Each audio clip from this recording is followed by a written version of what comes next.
Baik, terima kasih buat semuanya ya. Pertama kita mengucap syukur kepada Tuhan Elohim karena pada siang hari ini kita bisa berjumpa dengan tidak kekurangan suatu apapun. Yang kedua, terima kasih kepada Bapak Marwan Batubara yang telah mengundang saya untuk bisa berbicara di forum yang terhormat ini. Yang ketiga, terima kasih buat semua pembicara atau keynote speaker, demikian juga pada seluruh rekan-rekan wartawan media cetak dan elektronik. Kasus ini memang menarik, walaupun kasusnya sebetulnya kasus itu tentang tindak pidana pembunuhan terencana sebagaimana dimaksud pasal 340 junto pembunuhan, pasal 338 dan atau penganiayaan mengakibatkan matinya orang lain yaitu pasal 351 ayat 3 junto pasal 556.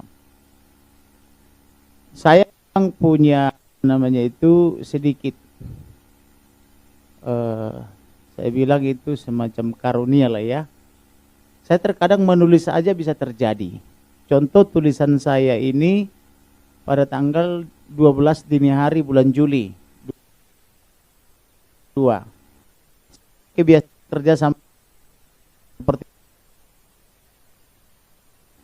maka saya lagi kalau dia melayani seorang kolonel datang ke kantor, dia membela menantunya karena dituduh membunuh putrinya. Tapi yang lucu justru mertua membela menantunya ini. Mungkin kalian masih kenal Letnan Kolonel atau AKBP Tampu Bolon yang istrinya itu Umboh, yang cantik itu yang dulu di Pulau Batam. Nah, dia sampai pagi saya layani karena dia sudah menunggu saya dari pagi sampai malam sampai jam 12, maka saya layani dari jam 1 malam sampai jam 5 pagi. Nah, jadi saya coba dengar, setelah itu saya pulang ke rumah, tidur sejenak, langsung berangkat sidang ke Tangerang.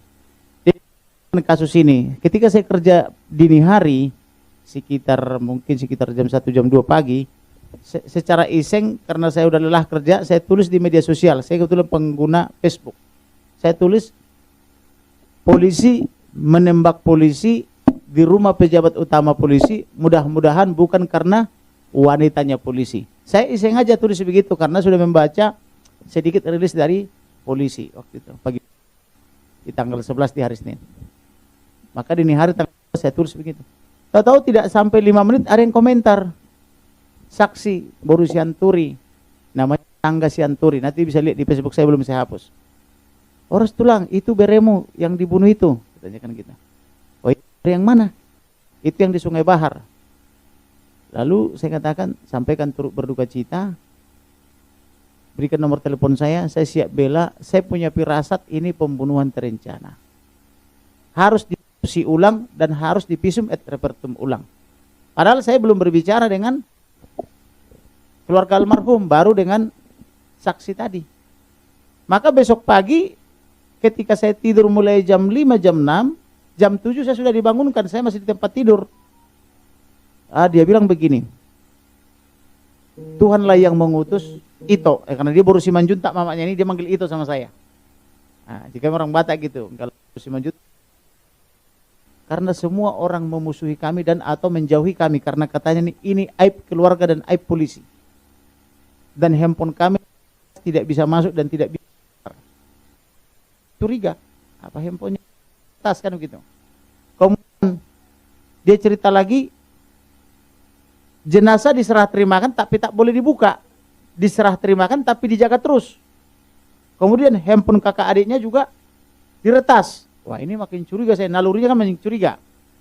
Nah, maka saya bilang kalau begitu saya siap bela, izinkan saya membentuk tim pengacara dalam 1 kali 24 jam. Katanya. Dalam rangka saya membentuk tim pengacara, pertama saya tawarkan ke Marga Huta Barat.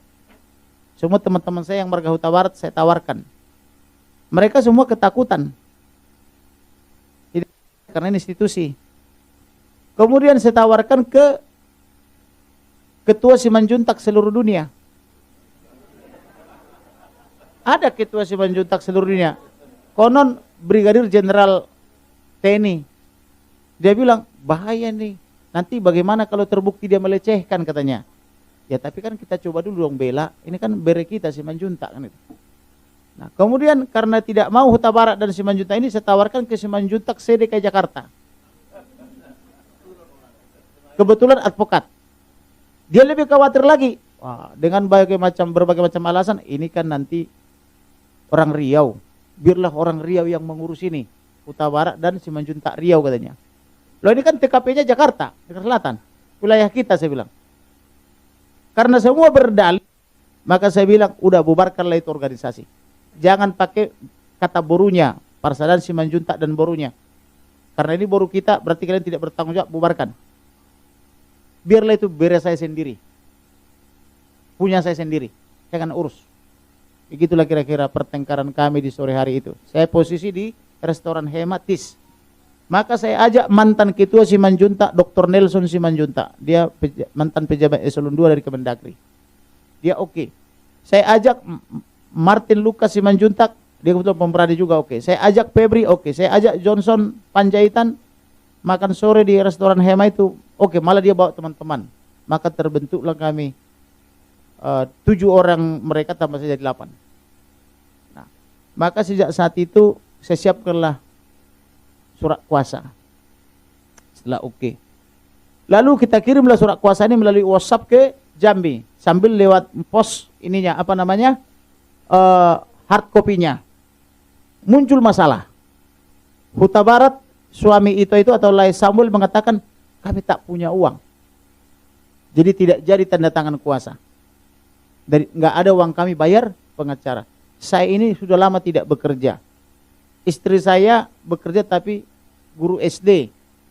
Itu pun baru diangkat. Sebelumnya dia tenaga honorer.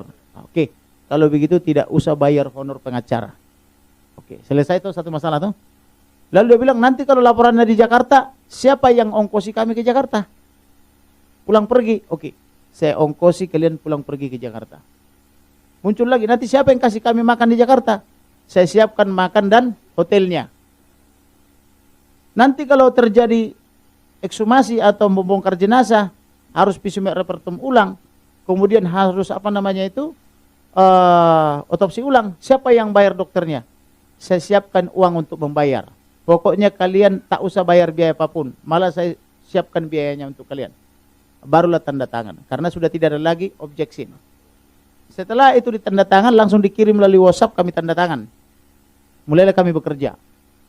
Kemudian dalam 1-2 hari nyampe lah hard copy, dikirim juga ke kami.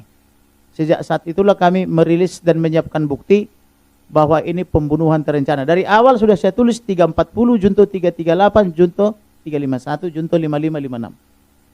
Tetapi sudah berkembang narasi disebarkan oleh Karopenmas Polri, oleh Kadiphumas Polri, oleh Benny Mamoto dari Kompolnas, oleh Komnas Perempuan, oleh LPSK, maupun oleh Komnas HAM. Inilah tembak-menembak mengakibatkan kematian.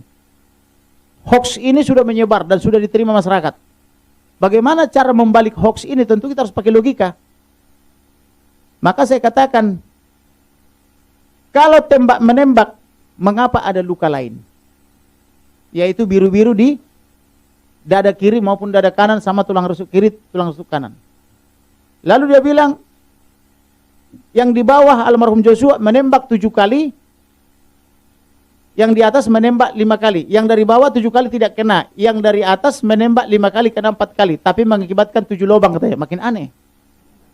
Maka saya kasih tantangan, saya mau tembak-menembak dengan Barada E.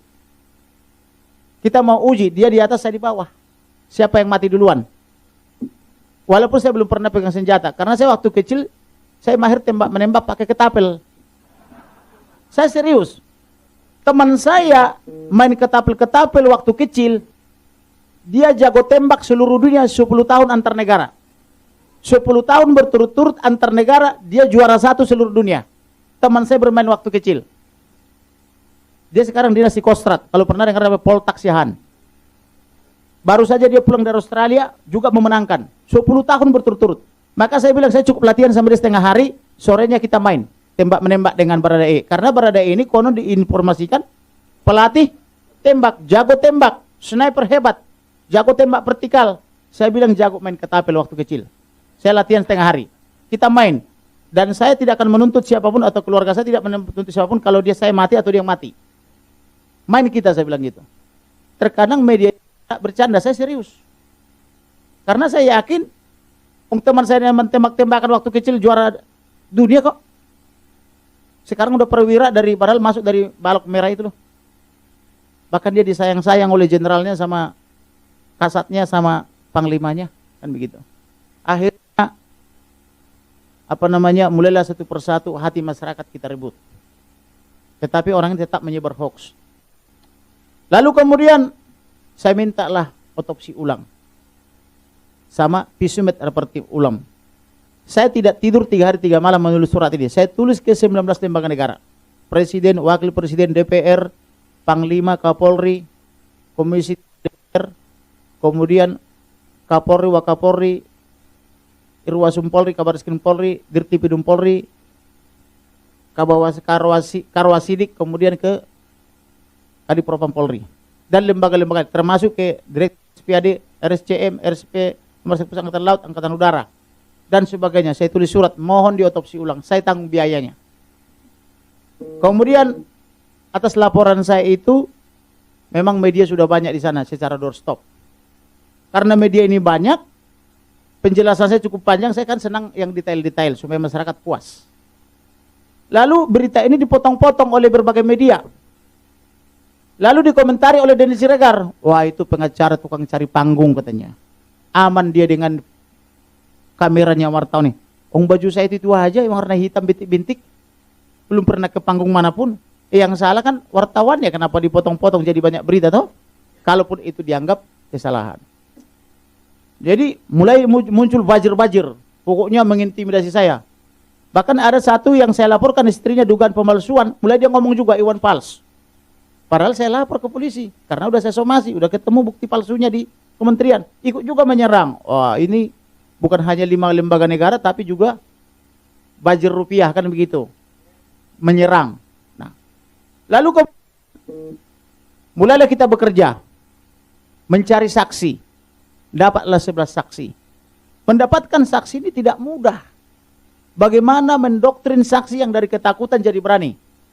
Bagaimana saksi yang berpikir apatis tidak mungkin bisa melawan, karena mereka selalu berpikir melawan negara, melawan institusi. Saya katakan kita tidak melawan. Kita menerangkan suatu kebenaran tentang apa yang kita lihat, dengar, dan alami. Bukan melawan. Kita nggak sanggup melawan negara, melawan institusi. Tapi kita harus mengatakan yang benar, kan begitu. Sehingga orang ini mulai timbul keberaniannya, terutama wanita. Kalau laki-laki, terus terang mohon maaf kepada kaum laki-laki, agak kurang pemberani laki-laki ini. Ini jujur. Makanya saya bilang the power of mak-mak. Mak-mak yang paling berani. Karena mak-mak ini dia nggak pakai logika, dia pakai hati. Mereka telah mengandung 9 bulan, membesarkan dari kecil sampai dewasa, dapat pekerjaan di saat saya dipotong-potong, maka mereka sakit hati. Kalau laki-laki dia selalu pakai logika, nggak mungkin bisa kita lawan itu. Apalagi juga nanti SP3 kan begitu. Semua pakai logika. Tapi kalau dia nggak pikir apapun, pokoknya berani kan gitu.